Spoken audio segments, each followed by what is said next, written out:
Bom dia, Shalom, glória a Deus pela sua vida. Estamos aqui no Devocional capítulo 23 do livro de 2 Samuel e já estamos finalizando, viu? Ainda hoje a gente acaba esse livro de 2 Samuel que fala muito sobre os feitos de Davi. E a gente vai ver aqui, ó, o capítulo 23, as últimas palavras de Davi.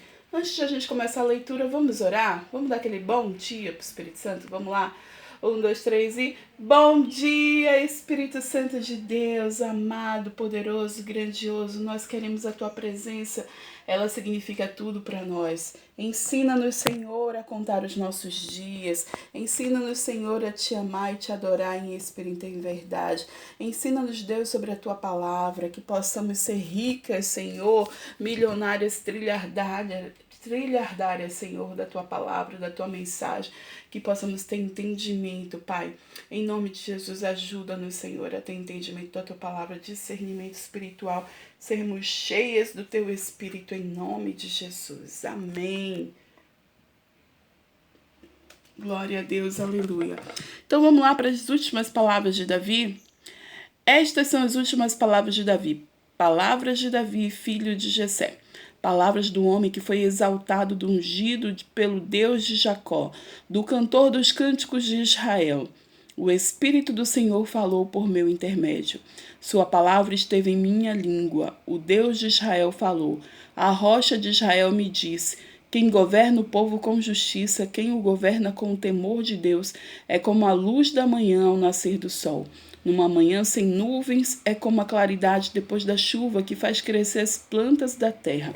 Olha, Davi, ele está nos seus últimos dias, suas últimas palavras, é ali um legado, né, para as gerações, para quem fica, e falando sobre o Deus de Israel, né, e quanto Deus o exaltou, e quanto ele buscou ao Senhor e foi feliz nisso, né? Versículo 5. A minha dinastia está de bem com Deus. Ele fez uma aliança eterna comigo, firmada e garantida em todos os aspectos. Certamente me fará prosperar em tudo e me concederá tudo quanto eu desejo, mas os perversos serão lançados fora como espinhos, que não se ajuntam com as mãos.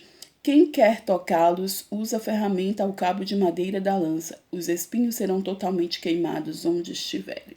Então a gente vê as primeiras palavras de Davi exaltando o Senhor e falando do relacionamento dele com Deus, né? Das promessas que Deus tinha para a vida dele, que tem e que cumpre até hoje. Então vamos ver aqui. Estes são os nomes dos principais guerreiros de Davi. Jabezão, um taquimonita, chefe de 3 guerreiros principais. Numa ocasião, com uma lança, enfrentou 800 homens numa mesma batalha e os matou. Depois Eleazar, filho de Aoita, Dodô, ele era um dos 3 principais guerreiros, esteve com Davi quando os filisteus se reuniram em Paz-Damim para a batalha. Os israelitas recuaram, mas ele manteve a sua posição e feriu os filisteus até a sua mão ficar dormente e grudar na espada.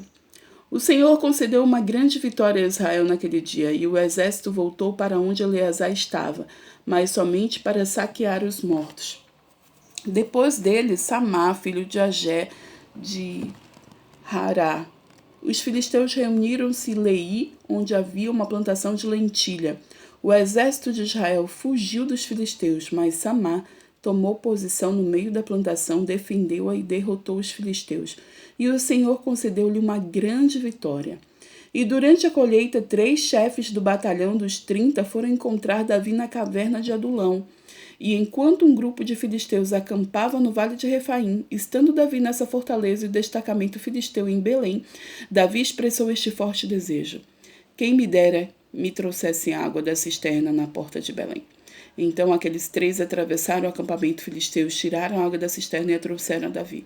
Mas ele se recusou a beber. Em vez disso, derramou-a como oferta ao Senhor e disse: o Senhor me livre de beber desta água. Seria como beber o sangue de quem arriscara a vida para trazê-la. E Davi não bebeu daquela água. Foram esses os feitos dos 3 principais guerreiros. Abisai, irmão de Joabe, filho de Zeruia, era o chefe de batalhão dos 30. Certa ocasião, com sua lança, matou 300 homens, tornando-se famoso quanto os 3.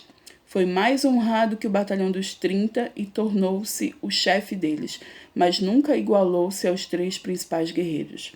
Benaía, filho de Joiada, era um corajoso soldado de Cabizel, que realizou grandes feitos, matou 2 dos melhores guerreiros de Moabe, e num dia de neve desceu no buraco e matou um leão. Também matou um egípcio de grande estatura. O egípcio tinha na mão uma lança e Benaia o enfrentou com um cajado.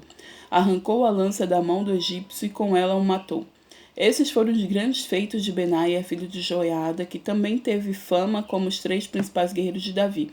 Foi mais honrado do que qualquer um dos 30, mas nunca igualou-se aos 3, e Davi lhes deu o comando da sua guarda pessoal.